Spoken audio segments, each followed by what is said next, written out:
Wonderland, Chapter 6, Pig and Pepper.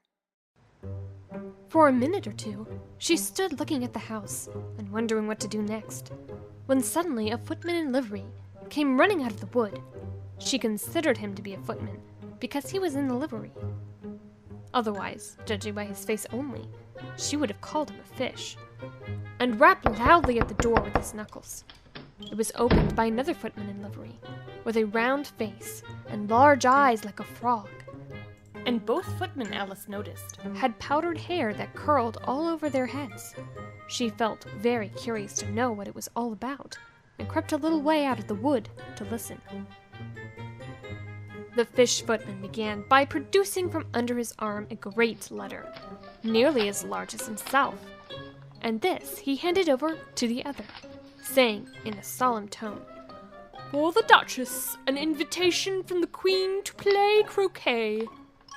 The frog footman repeated in the same solemn tone, only changing the order of the words a little.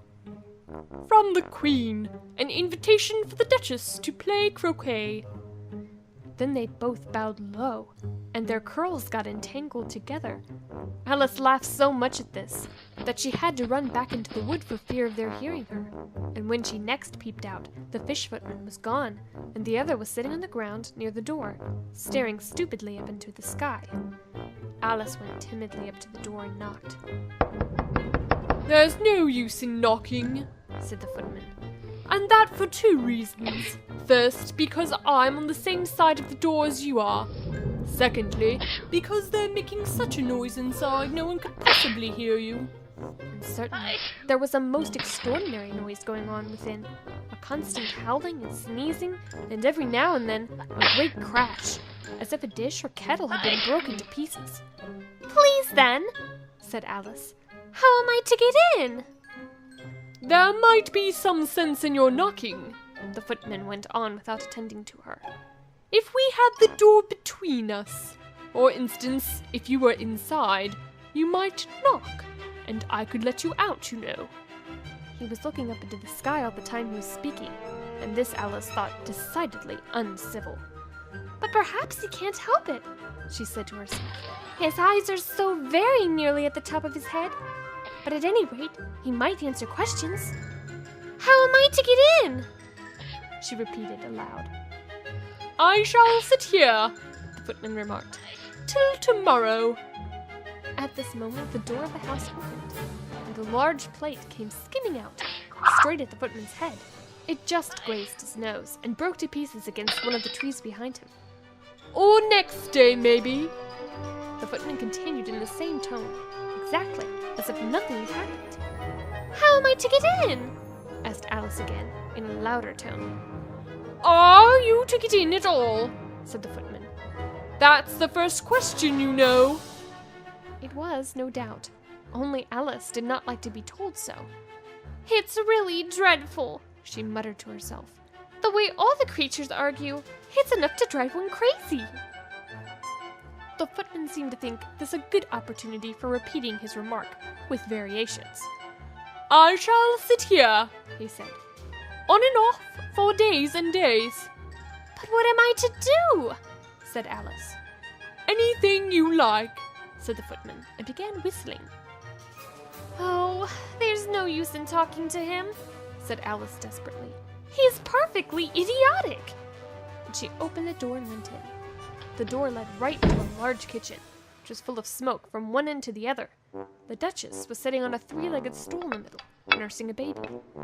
The cook was leaning over the fire, stirring a large cauldron, which seemed to be full of soup. "There's certainly too much pepper in that soup," Alice said to herself, as well as she could for sneezing. There was certainly too much of it in the air. Even the Duchess sneezed occasionally, and as for the baby, it was sneezing and howling alternately, without a moment's pause. The only things in the kitchen that did not sneeze were the cook and a large cat, which was sitting on the hearth and grinning from ear to ear. "Please, would you tell me?" said Alice, a little timidly, for she was not quite sure whether it was good manners for her to speak first. "Why your cat grins like that?" "It's a Cheshire Cat," said the Duchess. "And that's why. Pig!" She said the last word with such sudden violence that Alice quite jumped. But she saw in another moment that it was addressed to the baby, and not to her, so she took courage, and went on again. I didn't know that Cheshire Cats always grinned. In fact, I didn't know that cats could grin. They all can, said the Duchess, and most of them do. I don't know of any that do, Alice said very politely, feeling quite pleased to have got into a conversation. You don't know much, said the Duchess, and that's a fact.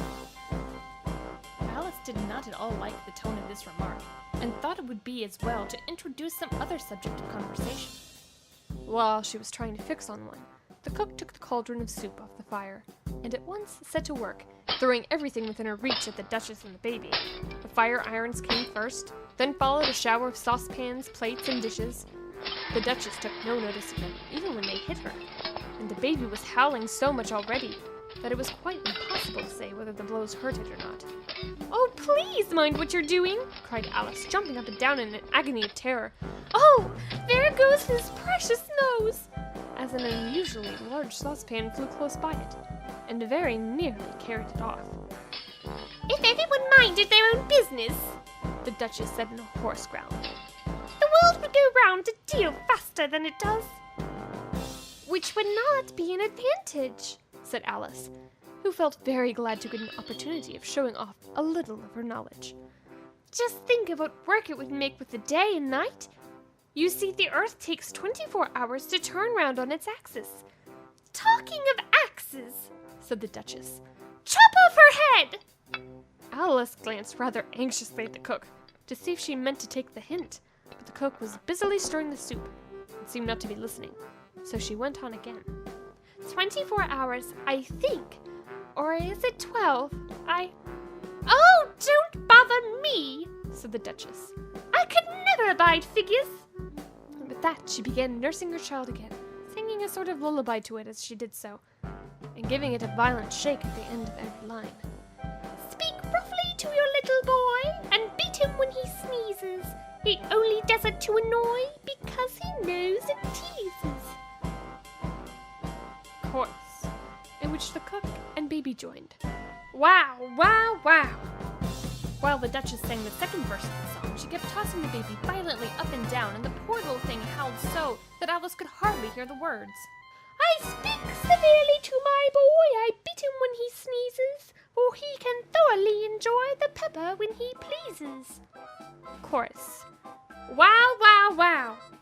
Here, you may nurse it a bit if you like, the Duchess said to Alice, flinging the baby at her as she spoke. I must go and get ready to play croquet with Queen. And she hurried out of the room. The cook threw a frying pan after her as she went out, but it just missed her. Alice caught the baby with some difficulty, as it was a queer-shaped little creature, and held out its arms and legs in all directions. Just like a starfish, thought Alice. The poor little thing was snorting like a steam engine when she caught it, and kept doubling itself up and straightening itself out again, so that altogether, for the first minute or two, it was as much as she could do to hold it. As soon as she had made out the proper way of nursing it, which was to twist it up into a sort of knot, and then keep tight hold of its right ear and left foot, so as to prevent its undoing itself, she carried it out into the open air. If I don't take this child away with me, thought Alice, they're sure to kill it in a day or two. Wouldn't it be murder to leave it behind? She said the last words out loud, and the little thing grunted in reply. It had left off sneezing by this time. Don't grunt, said Alice. That's not at all a proper way of expressing yourself. The baby grunted again, and Alice looked very anxiously into its face to see what was the matter with it. There could be no doubt that it had a very turnip nose, much more like a snout than a real nose. Also, its eyes were getting extremely small for a baby. Altogether, Alice did not like the look of the thing at all. But perhaps it was only sobbing, she thought, and looked into its eyes again to see if there were any tears. No, there were no tears. If you're going to turn into a pig, my dear, said Alice seriously, I'll have nothing more to do with you. Mind now. The poor little thing sobbed again, or grunted, it was impossible to say which, and they went on for some while in silence. Alice was just beginning to think to herself, now, What am I to do with this creature when I get it home? When it grunted again so violently that she looked down into its face in some alarm. This time, there could be no mistake about it. It was neither more or less than a pig. And she felt that it would be quite absurd for her to carry it further. So she set the little creature down, and felt quite relieved to see it trot away quietly into the wood. If it had grown up, she said to herself, it would have made a dreadfully ugly child, but it makes rather a handsome pig, I think. She began thinking over other children she knew, who might do very well as pigs, and was just saying to herself, if one only knew the right way to change them, when she was a little startled by seeing the Cheshire Cat sitting on a bough of a tree a few yards off. The cat only grinned when it saw Alice. It looked good-natured, she thought. Still, it had very long claws and a great many teeth, so she felt that it ought to be treated with respect. Cheshire Puss, she began, rather timidly, as she did not at all know whether it would like the name. However, it only grinned a little wider. Come, it's pleased so far, thought Alice, and she went on. Would you tell me, please, which way I ought to go from here? That depends a good deal on where you want to get to, said the cat. I don't much care where, said Alice. And it doesn't matter which way you go, said the cat. So long as I get somewhere, Alice added as an explanation. Oh, you're sure to do that, said the cat, if you only walk long enough. Alice felt that this could not be denied, so she tried another question. What sort of people live about here? In that direction, the cat said, waving its right paw round, lives a hatter. And in that direction, waving the other paw, lives a March hare. Is it either you like? They're both mad. But I don't want to go among mad people, Alice remarked. Oh, you can't help that, said the cat. We're all mad here. I'm mad. You're mad. How do you know I'm mad? Said Alice. You must be, said the cat, or you wouldn't have come here. Alice didn't think that proved it at all. However, she went on. And how do you know that you're mad? To begin with, said the cat, a dog's not mad. You grant that? I suppose so, said Alice. Well then, the cat went on, you see, a dog growls when it's angry, and wags its tail when it's pleased. Now I growl when I'm pleased, and wag my tail when I'm angry. Therefore, I'm mad. I call it purring, not growling, said Alice. Call it what you like, said the cat. Do you play croquet with the Queen today? I should like it very much, said Alice, but I haven't been invited yet. You'll see me there, said the cat, and vanished. Alice was not much surprised at this. She was getting so used to queer things happening. While she was looking at the place where it had been, it suddenly appeared again. By the by, what became of the baby? Said the cat. I'd nearly forgotten to ask. It turned into a pig, Alice quietly said, just as if it had come back in a natural way. I thought it would, said the cat, and vanished again. Alice waited a little, half expecting to see it again, but it did not appear, and after a minute or two, she walked on in the direction in which the March hare was said to live. I've seen hatters before, she said to herself.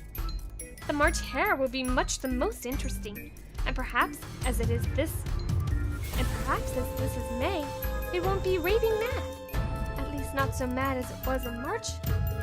As she said this, she looked up, and there was a cat again, sitting on a branch of a tree. Did you say pig or fig? Said the cat. I said pig, replied Alice. And I wish you wouldn't keep appearing and vanishing so suddenly. You make one quite giddy. All right, said the cat, and this time it vanished quite slowly, beginning with the end of the tail and ending with the grin, which remained some time after the rest of it had gone. Well, I've often seen a cat without a grin, thought Alice, but a grin without a cat? It's the most curious thing I ever saw in my life. She had not gone much further before she came in sight of the house of the March hare. She thought it must be the right house.